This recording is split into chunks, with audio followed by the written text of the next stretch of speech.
How's it going, troops? Jordan here, back again with another Black Ops Cold War loadout video. Today's loadout is going to be another military one, and it's a loadout I've been meaning to get around to for a few months now. So today's loadout is titled 1980s SEALs.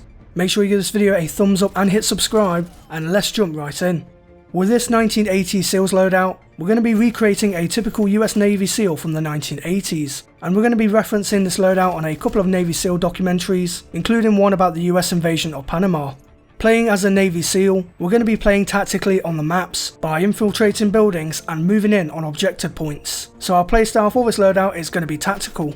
And given our strongly equipped weaponry and effective equipment, I've labelled today's loadout difficulty as easy. Starting off with our primary weapon, we're going to choose the M16. We're going to create an M4 carbine configuration, but we're going to use the M16 as our base weapon instead of the XM4. The reason for this is that the M16 in game has that typical Colt aesthetic with that carry handle and combat stock. The only snag with the M16 though is that it fires in 3-round bursts, so it won't exactly feel like operating an M4 rifle, but that's just something we'll have to put up with. We're not going to go in bare bones with the M16, so let's take a look at my attachment choice. Our first attachment is going to be the Axial Arms 3x scope.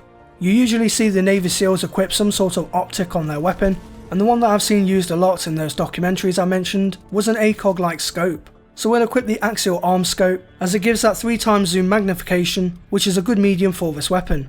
Our next attachment is going to be the SOCOM Eliminator.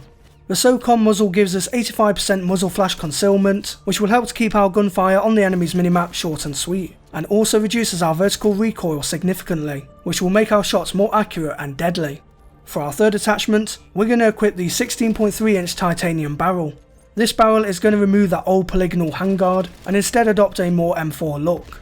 My fourth attachment is going to be the 45-round mag, and this extended magazine has that curved aesthetic that the base M16 mag doesn't have.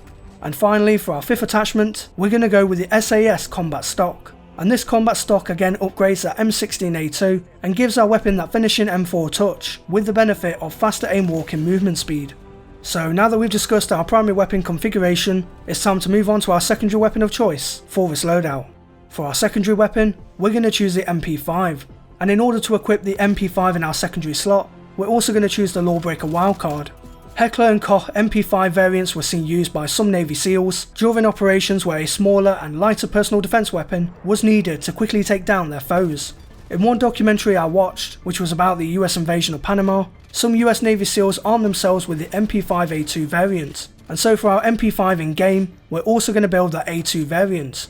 Taking a look now at our attachments for the MP5, and starting with our first attachment, we're going to choose the Quick Dot LED. This small reflex sight provides us with a pinpoint LED red dot, so we can see and shoot our enemies with better precision. Our next attachment is going to be the 9.5-inch Ranger barrel. This shortened barrel gives us that flat handguard that is notably featured on the MP5A2, so that's why we're going to go with that. For our third attachment, we're going to choose the Serpent grip. This granulated handle grip gives the MP5 a more special forces look, whilst also increasing our ADS speed. And finally, for our fourth attachment, we're going to go with the tactical stock. And the obvious reason for choosing this attachment is to equip that fixed butt stock that comes as part of the A2 variant. So now that we've discussed our primary and secondary weapon configurations, it's time to move on to our perk setup.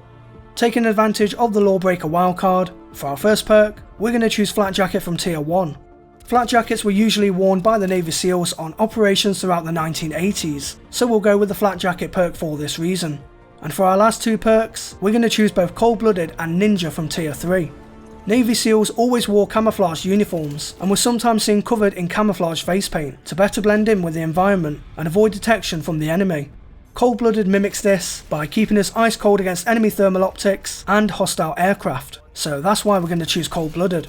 As for Ninja, with the US Navy SEALs being a special force, they're battle trained to stay on the low and avert from making any audible noises that can alert their targets of their presence, so we can go with the Ninja perk to quiet our footsteps and sneak up on the bad guys.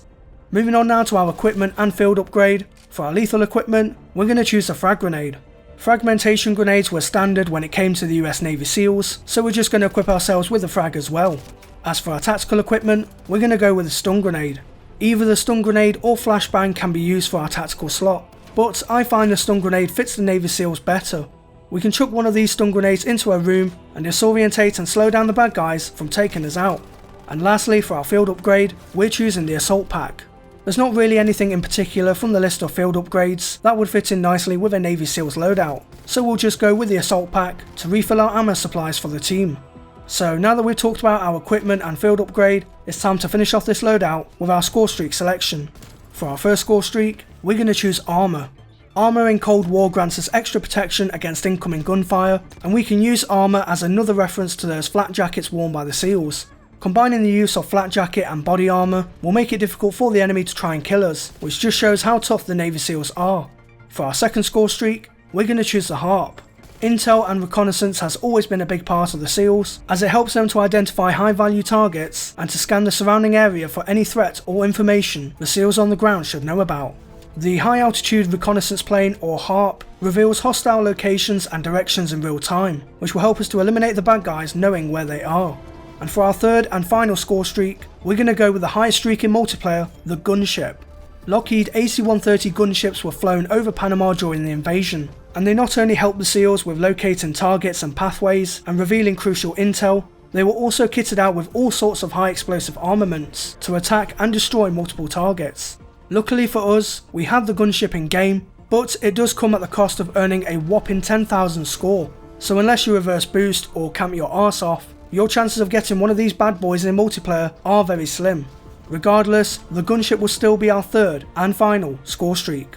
So troops, that wraps up my 1980 SEALs loadout video for Black Ops Cold War. Next time you boot up Cold War multiplayer, definitely give this class setup a try in game, and hope that today is as easy as it was yesterday. If you did enjoy this loadout video, then give the video a thumbs up, I would appreciate it a lot, and make sure to subscribe and hit that bell button as well for many more loadouts in the future.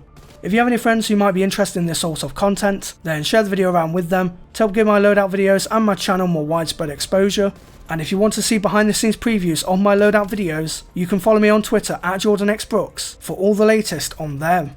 So until the next video, I thank you all for watching, stay true to me troops, and I'll see you in game. Tango down.